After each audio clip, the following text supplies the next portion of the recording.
वर्षाका कारण हुने जोखिम न्यूनीकरणको पूर्व तयारी तथा प्रतिकार योजना तयारी अवस्थामा रहेको गृह मन्त्रालयको भनाई। ढिलाइ गर्दा वा सरकारवाला निकायहरूबीच समन्वय नहुँदा दुर्घटना बढ्ने गरेको विज्ञको भनाई। सरकार कङ्ग्रेसको एकलौटी नभएको भन्दै पार्टीसँग आबद्ध सङ्घ संगठनहरूलाई धेरै माग नगर्न प्रधानमन्त्री देउबाको आग्रह। आवश्यक सुविधा उपलब्ध गराउन सरकार गम्भीर रहेको भनाई। किसानलाई मल उपलब्ध गराउन सभामुख सापकोटाद्वारा सरकारको ध्यानाकर्षण। प्रधानमन्त्रीको आसन्न अमेरिका भ्रमणबारे सदनलाई जानकारी दिन एमालेको माग। पछिल्लो समय भारतमा कोरोना संक्रमितको संख्या फेरि बढ्दै विपक्षी दल कङ्ग्रेसका अध्यक्ष गान्धी अस्पताल भर्ना। र साफ अन्डर 20 च्याम्पियनसिप र एएफसी अन्डर 20 एसियन कप फुटबलको छनौटको लागि नेपालका तर्फबाट प्रारम्भिक चरणमा 40 खेलाडी छनौट। बन्द प्रशिक्षण भोलिबाट सुरु हुने। नमस्कार, कान्तिपुर डायरीका साथमा सन्तोष र म पवन। सुरु गरौँ अहिलेसम्मका प्रमुख प्रसङ्गबाट। प्रधानमन्त्री शेरबहादुर देउवाले सरकार एकलौटी रूपमा कङ्ग्रेसको नभएको भन्दै पार्टीसँग आबद्ध सङ्घ संगठनलाई धेरै माग नगर्न आग्रह गर्नुभएको छ। उहाँले गठबन्धन सरकार भएकाले कङ्ग्रेसले चाहे अनुसार मात्रै नहुने प्रधानमन्त्री देउवाको भनाइ थियो। एउटा कुरा के बुझ्नु पर्यो तपाईँहरूले भने यो काङ्ग्रेसको एकलौटी सरकार होइन। यो नबुझिकन तपाईँहरूले चाहिने यो धेरै क्लेम गर्ने कुरा छैन। अरू जहाँसम्म कुरा छ कति कुराहरू तपाईँहरूले अत्यन्तै महत्त्वपूर्ण कुरा उठाउनु भएको छ। इतिहास कार्यक्रममा आएका कुराहरू बजेटमा आएका छन्, धेरै आएन भने पनि हामीहरू त्यसलाई कुनै न कुनै किसिमले हामी सम्बोधन गर्ने नै छौँ। अरू विषयहरूप्रति वर्तमान सरकार सकारात्मक छ। आगामी दिनमा विषयलाई क्रमशः सम्बोधन गर्दै लाने आश्वासन पनि दिलाउन चाहन्छु। प्रधानमन्त्री देउवाले कोभिड-19 महामारीका कारण विगत 2 वर्ष यता मुलुकको औद्योगिक व्यवसायी क्षेत्रमा आएको सङ्कुर्षणले श्रम बजारलाई प्रभावित पारेको भन्दै श्रमिकहरूको रोजीरोटीका विषयमा अवगत भएको बताउनुभयो। ट्रेड युनियन कङ्ग्रेस लगायत मुलुक अन्य ट्रेड युनियनहरूले श्रमिकको सुरक्षा र सुविधामा उठाउँदै आएको मागप्रति सरकार संवेदनशील रहेको पनि प्रधानमन्त्री देउवाको भनाइ थियो। ट्रेड लगायत मुलुकका अन्य ट्रेड युनियनहरूले श्रमिकहरूको सुरक्षा सुविधामा उठाउँदै आएको मागप्रति सरकार संवेदनशील यो विषयलाई सम्बन्धित सबै सरकारवालासँग छलफल गरी उचित रूपमा सम्बोधन गर्दै जाने कुरामा यहाँलाई आश्वस्त गराउन चाहन्छु। नेपाल सरकारले सामाजिक सुरक्षा भत्ता वितरणमा गरेको दायरा विस्तारबाट श्रमिकहरूले नै बढी लाभ प्राप्त गर्ने मैले आशा दिएको छु। विश्वमा आर्थिक परिस्थितिका बावजुद पनि राष्ट्र सेवक कर्मचारीहरूको तलब वृद्धि लागेका छुटको सीमा पनि वृद्धिले अन्तर्गत कामदार कर्मचारीहरू थप लाभान्वित हुनेछन्। श्रमिकहरूको हक अधिकार र संरक्षण सम्बन्धका क्षेत्रमा नेपाल ट्रेड युनियन कङ्ग्रेसले आगामी दिनमा अझ बढी रचनात्मक भूमिका निर्वाह गर्दै जानेछ भन्ने विश्वास कामना गर्छु।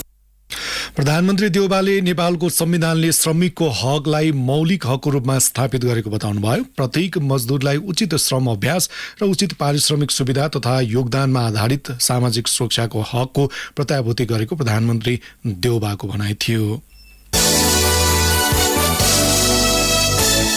सभामुख अग्निप्रसाद सापकोटाले किसानलाई मल उपलब्ध गराउन सरकारका नाममा ध्यानाकर्षण गर्नु भएको छ। सांसदहरूले किसानले बाली लगाउने बेला हुँदा पनि मल प्राप्त गर्न नसकेको भन्दै सभामुखबाट सरकारका नाममा रुलिङ हुनुपर्ने माग गरेका थिए।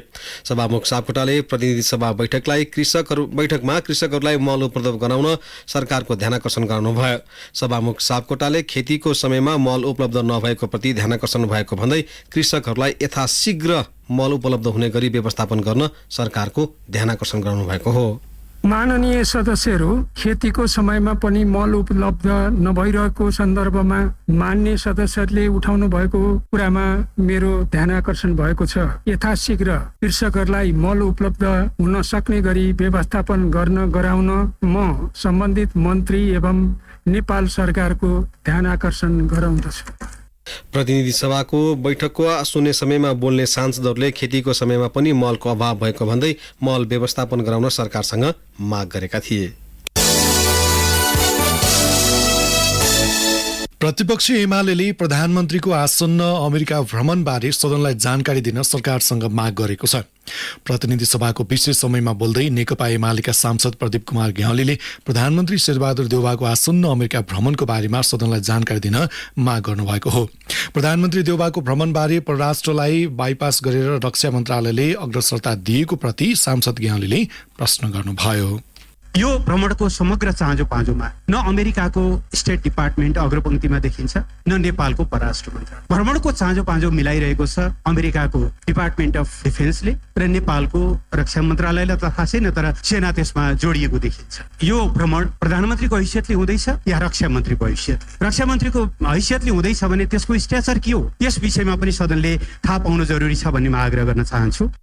नेपाल भारत बीच ऊर्जा विकास सम्बन्धी दीर्घकालीन अवधारणा सम्बन्धी सहमतिबारे पनि सरकारले सदनलाई जानकारी नदिएको भन्दै गेवालीले आलोचना गर्नुभएको थियो। एमालेकी सांसद विद्या भट्टराईले विपद व्यवस्थापनका लागि सरकारले पूर्व तयारी गर्न नसकेको बताउनुभयो। अब कान्तिपुर सविस्तार। कान्तिपुर सविस्तार। जल तथा मौसम विज्ञान विभागले यस वर्ष औसतभन्दा धेरै वर्षा हुने प्रक्षेपण गरिसकेको समय नेपालको आकाशमा मनसुन भित्रिएको छ। नेपालको हकमा मनसुन र प्राकृतिक विपदको अन्योन्याश्रित सम्बन्ध छ। विपदबाट हुने जोखिम कम गर्न गृह मन्त्रालय अन्तर्गतको राष्ट्रिय विपद जोखिम न्यूनीकरण तथा व्यवस्थापन प्राधिकरणले मनसुन पूर्व तयारी तथा प्रतिकार कार्ययोजना तयार गरेको छ, तर यसलाई सरकारले स्वीकृति प्रदान गर्न बाँकी छ। प्रत्येक वर्ष विपदको पूर्वानुमान हुने गरे पनि त्यसको न्यूनीकरणका लागि ढिलाइ गर्दा वा सरोकारवाला निकायहरूबीच समन्वय अभाव हुँदा घटना बढी हुने गरेको विज्ञहरू बताउँछन्। मनसुनको यो सिजनमा बाढी पहिरोबाट कम्तीमा 20 लाख जनसंख्या प्रभावित हुने प्रक्षेपण गृह मन्त्रालयको छ। मन्त्रालय अन्तर्गतको राष्ट्रिय विपद जोखिम न्यूनीकरण तथा व्यवस्थापन प्राधिकरणका अनुसार प्राकृतिक विपदले 4,21,047 घरधुरीका 19,79,975 मानिस प्रभावित हुने अनुमान छ। जल तथा मौसम विज्ञान विभागले मुलुकका अधिकांश क्षेत्रमा सरदर भन्दा बढी वर्षा हुने अनुमान सार्वजनिक गरेपछि प्राधिकरणले विगतको समग्र घटना स्थितिको विश्लेषण गरेर जोखिम न्यूनीकरणको पूर्व तयारी तथा राहत, उद्धार तथा पुनर्स्थापनाका लागि समन्वयात्मक रूपमा प्रतिकार्य योजना तयारी अवस्थामा राखिएको जनाएको छ। प्राधिकरणका प्रवक्ता डाक्टर डिजन भट्टराई बहुआयामी हुन्छन् मनसुनका, त्यसकारणले बाढीका लागि, पहिरोको लागि राहत उद्धारका विविध पक्षहरूको विभिन्न निकायहरूको सहकार्यमा कार्य गर्न जरुरी हुन्छ। त्यसको लागि हामीले 10वटा मन्त्रालयहरू, 3वटै सुरक्षा निकायहरू अनि जल तथा मौसम विज्ञान विभाग लगायतका सरकारी निकाय, संयुक्त राष्ट्र संघका, संयुक्त राष्ट्र संघीय निकायहरू, विभिन्न संघ संस्थाहरू सबैको उहाँहरूसँग भएको क्षमता, उहाँहरूसँग भएको विशेषज्ञता हैन दक्षता अनुरूप सबैको अधिकतम उपयोग गर्ने ढंगले चाहिँ विपद पूर्व तयारी तथा प्रतिकारी योजना निर्माण गरेका छौं। प्राधिकरणले सबैभन्दा बढी प्रदेश 1 मा 5,70,284, मध्य प्रदेशका 4,65,495 र लुम्बिनीमा 3,79,902 जनसंख्या प्रभावित हुने अनुमान गरेको छ। कर्णालीमा सबैभन्दा कम 54,955 जनसंख्या प्रभावित हुने प्रक्षेपण छ। गत वर्ष बाढी पहिरोका कारण 490 जनाको मृत्यु भएको थियो। 70 जना बेपत्ता छन्। 70 जना बेपत्ता भएका थिए। मौसम विज्ञान विभागले यो वर्ष प्रदेश 1 को झापा, मोरङ, सुनसरी र मध्य प्रदेशको सप्तरीमा बढी वर्षा हुने अनुमान गरेको छ। तराईका अन्य क्षेत्रमा सरदरको वर्षा हुने बताइएको छ। बागमती प्रदेशको सिन्धुपाल्चोक र रामेछापमा बढी वर्षा हुने तथा उपत्यकामा सरदर वर्षाको आकलन छ। गण्डकी प्रदेशको दक्षिणी भेगमा सरदर भन्दा बढी वर्षा हुने तथा लुम्बिनी र कर्णाली प्रदेशमा पनि भारी वर्षाको प्रक्षेपण गरिएको छ। बढी वर्षा हुने भनी अनुमान गरिएका जिल्ला सहितका क्षेत्रमा आवश्यक पूर्व तयारी तथा प्रतिकार्य योजना बनिसकेको जल तथा विज्ञान महाशाखा अन्तर्गतको बाढी पूर्वानुमान शाखाको भनाइ छ। शाखाका प्रमुख सुनिल पोखरेलका अनुसार विगतमा 95% भन्दा बढी प्रभावकारी देखिएको एसएमएस प्रणाली सहित जोखिमयुक्त बस्तीको नक्साङ्कन सहित सम्भावित घटना न्यूनीकरणका लागि तयारी भइसकेको छ।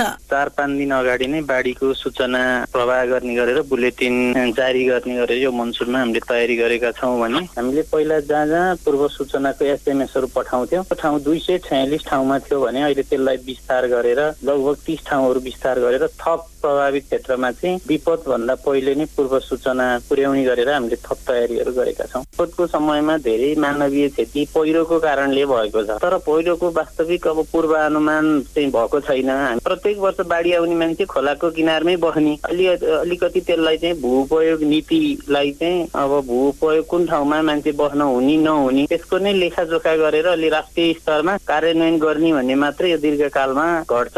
त्यसो त मनसुन सुरु भइसकेको पहिलो सातामै पहिरो लगायतका विपदमा परि केही मानिसको ज्यान गइसकेको छ। अर्कोतर्फ हावाहुरी, चट्याङ, आगलागी लगायतका विपदको जोखिम पनि उत्तिकै छ। गत वर्ष वर्षायाममा बाढी पहिरो, चट्याङ, हावाहुरी, महामारी, सर्पदंश लगायतका 10 प्रकारका 1000 भन्दा बढी घटना भएका थिए, जसमा 200 भन्दा बढीको मृत्यु भएको थियो। 64 करोड 36 लाख बढीको क्षति भएको थियो। विपद व्यवस्थापनको लागि संघको भन्दा पनि स्थानीय तहको भूमिका बढी हुने भएकोले प्राधिकरणले यसपटक स्थानीय तहलाई नै जोखिम व्यवस्थापनका लागि बढी सहभागी गराउने गरी कार्ययोजना तयार पारेको बताएको छ। प्रवक्ता भट्टराई स्थानीय तहसँग समन्वय गरेर जोखिमयुक्त स्थानको नक्साङ्कन गरिएको र प्रदेश र स्थानीय तहमा पनि जानकारी गराइएको बताउनुहुन्छ। ठूला प्रकृतिका घटनाहरूमा संघीय सरकार आफै प्रतिक्रियामा क्रियाशील हुन्छ नै, तर पनि साना घटनाहरूमा चाहिँ स्थानीय सरकार आफैले क्रियाशीलता देखाउनुपर्छ। यसको लागि स्थानीय स्वयंसेवकहरूको निर्माण गर्ने र स्थानीय सरकारले जिल्ला विपद व्यवस्थापन समितिले व्यवस्थापन गर्न असहज अवस्था भयो, त्यहाँ सम्भव भएन भने मात्रै केन्द्रीय सरकारसँग अनुरोध अथवा संघीय सरकारले आफ्नो चाहिँ प्रयास त्यसमा केन्द्रीकृत रहने मैले अनुरोध गर्न चाहन्छु। जोखिम न्यूनीकरणमा विशेषतः योजना अभाव र भएका योजनाको कार्यान्वयन फितलो हुने गरेको गुनासो बढी छ।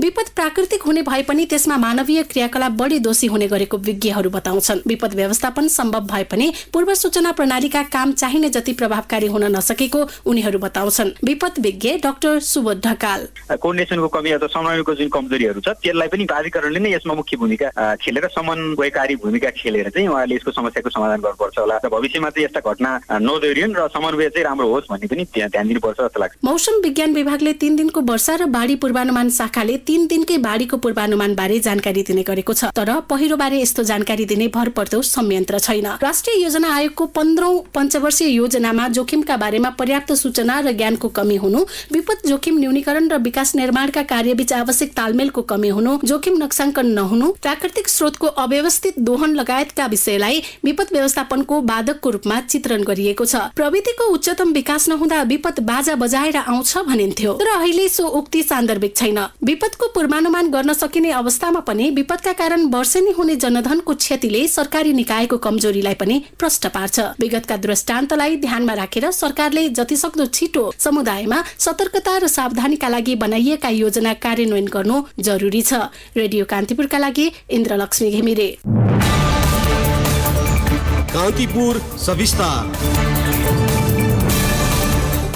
कान्तिपुर डायरीमा अब ब्रेकको पालो। अब बाँकी प्रसङ्ग। प्रदेश 1 सरकारले आर्थिक वर्ष 2079-80 का लागि ल्याएको नीति तथा कार्यक्रम संशोधन सहित बहुमतले पारित भएको छ। मुख्यमन्त्री राजेन्द्र कुमार रायले प्रमुख प्रतिपक्षी दल एमालेका प्रदेश सांसदहरूले सामूहिक रूपमा दर्ता गराएका नीति तथा कार्यक्रम संशोधन प्रस्ताव मध्ये केही स्वीकार गरेकाले संशोधन सहित पारित भएको हो। यसैबीच लुम्बिनी प्रदेश सरकारको नीति तथा कार्यक्रम बहुमतले पारित भएको छ। गत मंगलबार पेश भएको प्रदेश सभा सरकारको आगामी वर्षको नीति तथा कार्यक्रम प्रदेश सभाबाट आज बहुमतले पारित भएको हो। प्रदेश सभामा 2 दिनसम्म चलेको छलफलमाथि मुख्यमन्त्री कुलप्रसाद केसीले जवाब दिनुभएको थियो। केसीले प्रतिपक्षले उठाएका र संशोधन प्रस्ताव दर्तामा उल्लेख भएका विषयको जवाब दिँदै नीति कार्यक्रम 5 वर्षको अनुभव र आगामी प्रदेश सभाको नेतृत्वले पनि ग्रहण गर्न सक्ने गरी ल्याइएको बताउनुभयो। युवा तथा खेलकुद मन्त्री महेश्वर जङ गहतराजले विभिन्न मन्त्रालयगत कोषहरू खारेज हुनुपर्ने बताउनु भएको छ। काठमाडौँमा आयोजित एक गोष्ठीमा मन्त्री गहतराजले युवा स्वरोजगार कोष, गरिबी निवारण कोष लगायत विभिन्न 14वटा कोषहरूमा अर्बौं रकम विनियोजन भए पनि उद्देश्य अनुसारको उपलब्धि नभएको बताउनुभयो। उहाँले स्थापित विभिन्न कोषहरूले सञ्चालन गरेका कार्यक्रम तथा मन्त्रालयहरूले सञ्चालन गरेका कार्यक्रम उस्तै हुने भएकाले लक्ष्य अनुसारको उपलब्धि हुन नसकेको उल्लेख गर्नुभयो। विभिन्न कोषबाट राष्ट्रिय युवा परिषदका उपाध्यक्ष सुरेन्द्र बस्नेतले पर्याप्त बजेट नहुँदा राष्ट्रिय युवा नीति 2072 समेटिएका नीति कार्यान्वयनमा समस्या भएको उल्लेख गर्नुभयो। उहाँले विभिन्न तालिम प्रदान गरे पनि बजेट अभावका कारण स्वरोजगार बनाउन नसकिएको उल्लेख गर्नुभयो। नेपाली सेनाका पूर्व प्रधान सेनापति रुकमाङ्गत कटुवालको मृगौला प्रत्यारोपण गर्न लागि छ। दुवै मृगौलाले काम नगरेपछि मृगौला प्रत्यारोपणका लागि दाताको खोजी भइरहेको पूर्व सैनिक अधिकृत समेत रहेका कटुवालका छोरा शुभाङ्गत कटुवालले बताउनुभयो। पूर्व सेनापति कटुवाल हाल वीरेन्द्र सैनिक अस्पताल छाउनीमा डायलासिस गरी ललितपुरको खुमलटार स्थित आफ्नो निवासमा हुनुहुन्छ। केही समय अघि मृगौलामा समस्या देखिएपछि उहाँको उपचारमा संलग्न चिकित्सकले कटुवाललाई मृगौला प्रत्यारोपण गर्न सुझाएका थिए। लघु घरेलु तथा साना उद्योग एकत्रित गरी सञ्चालन गर्न धनकुटाको अमलेटारमा औद्योगिक ग्राम निर्माण गरिएको छ। ग्रामसम्म पुग्ने सडक र आवश्यक भवन पूर्वाधार तयार भएको पनि 3 वर्ष भइसक्यो, तर अझै उद्योग सञ्चालनमा आउन सकेको छैन। एक रिपोर्ट। धनकुटाको आत्मारामा रहेको अमलेटारमा औद्योगिक ग्राम बनाउन 2039 सालमै 60 रोपनी जग्गा अधिग्रहण गरिएको थियो। त्यसयता पटक पटक गरी यो ठाउँमा सडक र भवन पूर्वाधार निर्माणका लागि 17 करोड रुपियाँ खर्च भइसकेको छ। 52 मध्ये 27 वटा व्यापारिक भवन 3 वर्ष अघि नै तयार भइसकेका छन्। बाँकी भवन निर्माणाधीन छन्। तयार पारिएका भवनमा उद्योग सञ्चालन गर्दै जाने सरकारी योजना छ, तर उद्योग सञ्चालनमा आउन सकेका छैनन्। घरेलु कार्यालय धनकुटाका प्रमुख ईश्वर थापा। चालु आवामा थप बजेटको लागि मन्त्रालयसँग कुरो गरिरहेका छौँ, कोर्डिनेसन गरिरहेका छ। त्यसमा हामीले भनेअनुसार बजेट आयो भने लघु उद्यमीहरूलाई प्रोत्साहन गर्न सकिने खालका कार्यक्रम ल्याएर हामी चाँडै नै यसलाई चाहिँ उद्देश्य अनुरूप कार्य सुरुवात गर्ने चरणमा छौँ। ग्राममा उद्योग सञ्चालनका लागि घरेलु कार्यालयले पटक पटक मागेको प्रस्तावमा जम्मा 13 जना उद्यमीको निवेदन परेको छ, तर उद्योग सञ्चालनका लागि सम्झौता गर्न कोही पनि आएका छैनन्। ग्राममा भवन पूर्वाधार तयार भइसके पनि औद्योगिक तथा व्यापारिक वातावरण बनि नसकेको उद्योग वाणिज्य संघ धनकुटाका सचिव श्रीराम रायमाझीको भनाइ छ। खानेपानीको कुराहरू कति सहज छ होइन, परिवार बस्नका निम्ति कति सहज छ आदि इत्यादि विषय पनि जोडिएकै हो। त्यो विषयमा बजारीकरणको विषयमा त अब त्यहाँ उत्पादन हरेक कुरा गरे पनि ल्याएर बेच्नुपर्ने अन्त पुर्याउनु पर्ने समस्याहरू छँदैछन्। ग्रामका लागि भवन पूर्वाधार बने पनि कच्चा पदार्थ आयात, तयारी मालवस्तु निर्यात, लगानी, उत्पादन, रोजगारी, सम्भावित बजार व्यवस्था जस्ता औद्योगिक सुविधा नभएको उद्योगी व्यापारीको भनाइ छ। औद्योगिक वातावरण निर्माणका लागि सहयोगी भूमिका निर्वाह गर्न धनकुटाका उद्योगी व्यापारीले सरकारसँग आग्रह गरेका छन्। रेडियो कान्तिपुरका लागि विनोद घिमिरे, धनकुटा।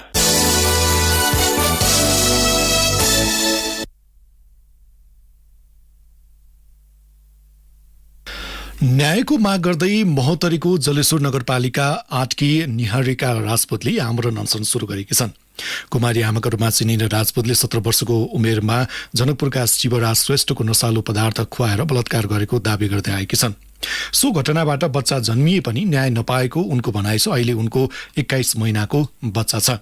माइतीघरबाट अनसन थालेकी राजपूतलाई प्रहरले शुक्रबार राति 9 बजे बसन्तपुर पुर्याएको थियो। उनी अहिले बसन्तपुरमै अनसनमा बसेकी छन्। घटना भएको 4 महिनापछि धनुषाको चेरेश्वरनाथ नगरपालिका 3 बस्ने श्रेष्ठ विरुद्ध उनले जबरजस्ती करनी मुद्दा दर्ता गराए पनि जिल्ला अदालत धनुषाले श्रेष्ठलाई सफाई दिइसकेको छ। सरकारी वकिलले जनकपुर उच्च अदालतमा मुद्दा पुनरावेदन गरे पनि 4 महिनासम्म पेशी समेत तोकिएको छैन। उनले मुद्दामा पुनः अनुसन्धान गर्नुपर्ने र आफूलाई न्याय दिनुपर्ने माग गर्दै आएकी छन्। कान्तिपुर डायरीमा अब इलाम डायरीको पालो। इलाम डायरीमा विप्लव भट्टराईको नमस्कार। झापासँग सीमा जोडिएको इलामको दक्षिणी क्षेत्रमा अझै पनि खोला नालामा पक्की पुल नहुँदा आवागमनमा समस्या छ। झापाको शनिश्चरे, खुद्नाबारी, बिर्तामोड लगायतका सहर पुग्न हिउँदियाममा सहज भए पनि बर्खायाममा भने पुलकै अभावमा स्थानीयले कठिनाई भोग्नु परेको छ। रोङ गाउँपालिका 2 को बदमटार, बर्फल्याङ, साधुटार लगायतको क्षेत्र अन्नबाली, सागसब्जी, फलफुल लगायत उत्पादनमा जिल्लामै अग्रणी छ। तर बर्खायाममा यातायातका साधन चल्न कठिन हुँदा उत्पादित सामग्री बजार पुर्याउन समस्या रहेको स्थानीय टेकबहादुर तामाङले बताउनुभयो। यस क्षेत्रमा बिरामी भएमा उपचारमा जान पनि मुस्किल हुने गरेको छ। रोङको नेते, टाङटिङ, गोयङ, दुधे लगायतका साना ठुला खोलाका कारण स्थानीयले वर्षौंदेखि शास्ति खेप्नु परेकाले पक्की पुल निर्माण गर्न केन्द्र र प्रदेश सरकारलाई आग्रह गरिएको रोङ 2 का वडाध्यक्ष चन्द्रशेखर घिमिरेले बताउनुभयो। स्थानीय तहको निर्वाचनमा गठबन्धन गरेका दलहरूबीच त्यसयता असमझदारी बढेको छ। नेकपा एसका सम्मानित नेता जलनाथ खनालको निर्वाचन क्षेत्रमा पर्ने सूर्योदय नगरपालिकामा कार्यपालिका गठनमा एमाले र नेकपा एस बीच तालमेल भएको थियो। सोही अनुसार एमाले र एसकै उम्मेद्वार विजयी बने। आगामी असार 4 गते हुने जिल्ला समन्वय समितिको निर्वाचनमा पनि एमाले र एस बीच नै तालमेल हुने भएको छ। आज मनोनयन गर्ने क्रममा एमालेको तर्फबाट जिसेश प्रमुखमा जयप्रकाश राई र एसको तर्फबाट चित्रकला बराइलीले मनोनयन दर्ता गर्नु भयो। नेपाली कांग्रेस एक्लैले उम्मेदवारी दर्ता गराएको छ। पूर्वी पहाडी जिल्लाको लाइफलाइनको रूपमा रहेको मेची राजमार्ग जीर्ण बन्दै गएको छ। सडकको अवस्थाले दुर्घटनाको जोखिम बढेको छ भने यात्रा अवधि पनि लम्बिएको छ। इलाम, पाँचथर, ताप्लेजुङ, झापा र तेह्रथुमसम्मका बासिन्दाका लागि सवारी आवागमनको माध्यमको रूपमा रहेको मेची राजमार्गको इलाम खण्डको विभिन्न स्थानमा सडक धसिने तथा कालोपत्रे उप्किएर अप्ठ्यारो हुँदा सवारी साधन गुडाउने समस्या हुने गरेको हो। राजमार्गको रोङ र इलाम नगरपालिका खण्डमा धेरै समस्या देखिएको छ। इलामको पर्यायको रूपमा रहेको ऐतिहासिक चिया बगान उजाडिँदै गएको भन्दै अघिल्लो स्थानीय तहको निर्वाचनबाट बनेको नगरसभाको पहिलो बैठकले नै बगान फिर्ता गर्ने निर्णय गर्यो। यस्तै निर्णय सूर्योदय नगरपालिका र माई नगरपालिकाले पनि गरे, तर अहिलेसम्म त्यो निर्णयमा नै सीमित देखिएको छ। हवस् त, इलाम डायरी आजलाई सकियो। विप्लव भट्टराई बिदा हुन्छु, नमस्कार। विप्लव भट्टराईको इलाम डायरी पछि कान्तिपुर डायरीमा पुनः ब्रेकको पालो। अब आर्थिक प्रसङ्ग। श्रम, रोजगार तथा सामाजिक सुरक्षा मन्त्रालयले पहिलो पटक 5 वर्षे रणनीतिक योजना तयार पारेको छ। आगामी आर्थिक वर्ष 2079-80 देखि 2083-84 मा सम्पादन हुने विभिन्न क्रियाकलाप समेटेर 5 वर्षे रणनीतिक योजना तयार गरिएको मन्त्रालयले जनाएको छ। मन्त्रालयबाट सम्पादन हुने क्रियाकलापको मार्गदर्शन गर्न र कामलाई नतिजामूलक बनाउन 5 वर्षे रणनीति योजना तयार गरिएको श्रम, रोजगार तथा सामाजिक सुरक्षा मन्त्री कृष्ण कुमार श्रेष्ठले बताउनुभयो। 5 आर्थिक वर्षमा सम्पादन हुने विभिन्न क्रियाकलाप, त्यसका लागि आवश्यक लागत र सोबाट प्राप्त हुने अपेक्षित उपलब्धिको आकलन पनि रणनीतिक योजनामा समावेश गरेको मन्त्री श्रेष्ठको भनाइ छ। आन्तरिक रोजगारी प्रवर्धनतर्फ न्यूनतम रोजगारीको प्रत्याभूति गर्ने, उत्पादनशील रोजगारीको प्रवर्धन तथा विस्तार गर्ने र एकीकृत रोजगार सेवा प्रवाह गर्ने उल्लेख छ। कर्णाली प्रदेश सरकारले प्रदेश र जिल्लाको उत्कृष्ट 2 उद्यमीलाई सम्मान गरेको छ। चालु आर्थिक वर्षमा प्रदेशभर उत्कृष्ट काम गर्ने उद्यमीलाई 2 लाख र सुर्खेत जिल्लामा राम्रो काम गर्ने उद्यमीलाई 1 लाख रुपियाँ नगदले सम्मान गरिएको हो। उद्योग पर्यटन वन तथा वातावरण मन्त्री छिरिङ डमडुल लामा कोर्चेनले कुसे गाउँपालिका 8 स्थित जलजला नेपाली हाते कागज उद्योगका सञ्चालक मानबहादुर थापालाई नगद 2 लाख र सुर्खेतबाट ग्लोबल च्याउ तथा कृषि उद्योगका सञ्चालक बसन्ती कुमारी अधिकारीलाई 1 लाख नगद प्रदान गर्नुभयो। आगामी बजेटमा उद्यमी मैत्री कार्यक्रम र सहुलियतमा ऋण दिने व्यवस्था प्रदेश सरकारले ल्याउने मन्त्री लामाले बताउनुभयो। अब अन्तर्राष्ट्रिय प्रसङ्ग। भारतमा विपक्षी दल कांग्रेसका अध्यक्ष सोनिया गान्धीलाई कोरोना संक्रमण पुष्टि भएपछि अस्पताल भर्ना गरिएको छ। पछिल्लो समय भारतमा कोरोना संक्रमितको संख्या फेरि बढेको पाइएको छ। गान्धीको रिपोर्ट 1 जुनमा पोजिटिभ देखिएको थियो। स्वास्थ्यमा समस्या देखिएपछि दिल्ली स्थित गान्धी गंगा राम अस्पतालमा भर्ना हुनुभएको छ। गान्धीकी छोरी प्रियङ्का गान्धीमा पनि कोरोना संक्रमण पुष्टि भएको छ। दिल्लीमा संक्रमण दर 4% पार गरेको छ। पछिल्लो 24 घण्टामा 795 जना नयाँ संक्रमित भेटिएका छन्। संक्रमितको संख्या बढेको पाइए पनि मृत्यु हुनेको संख्या भने 0 छ। अब एउटा खेल प्रसङ्ग। साफ अन्डर-20 च्याम्पियनसिप र AFC अन्डर-20 एसियन कप फुटबलको छनौटको लागि नेपाली अन्डर-20 टोलीका मुख्य प्रशिक्षक मेघराज केसीले प्रारम्भिक चरणमा 40 खेलाडीको छनौट गरेका छन्। एक साता लामो छनौटबाट प्रशिक्षक केसीले 40 खेलाडीलाई प्रारम्भिक चरणको बन्द परीक्षणमा सामेल गर्ने निर्णय गरेका हुन्। टोलीमा 6 गोलरक्षक, 13 डिफेन्डर, 14 मिडफिल्डर र 7 फरवार्ड छन्। जेठ 21 गतेबाट भएको खेलाडी छनौटमा अटाएका 40 जनाको प्रशिक्षण भोलिबाट सुरु हुने अखिल नेपाल फुटबल संघ एन्फाले जनाएको छ। अन्डर-20 साफ च्याम्पियनसिप भारतमा 25 जुलाईदेखि 3 अगस्तसम्म हुँदैछ। नेपालले मालदिवसँग 25 जुलाईमा, श्रीलङ्कासँग 27 जुलाईमा, 31 जुलाईमा भारत र 2 अगस्तमा बङ्गलादेशसँग खेल्ने तालिका छ। त्यस्तै बहराइनमा आगामी सेप्टेम्बर 10 देखि 18 सम्म हुने AFC अन्डर-20 एसियन कप छनौटमा नेपालले बङ्गलादेश, कतार, बहराइन र भुटानसँग खेल्नेछ। अवस्था साथैहरूलाई कान्तिपुर डायरी समाप्त हुन्छ। राति 8 बजे सेक्युरिटी एन्ड क्राइम डायरीका साथ आउने नै छौँ। तबसम्मका लागि सन्तोष र पवनलाई आज्ञा दिनुहोस्। नमस्कार।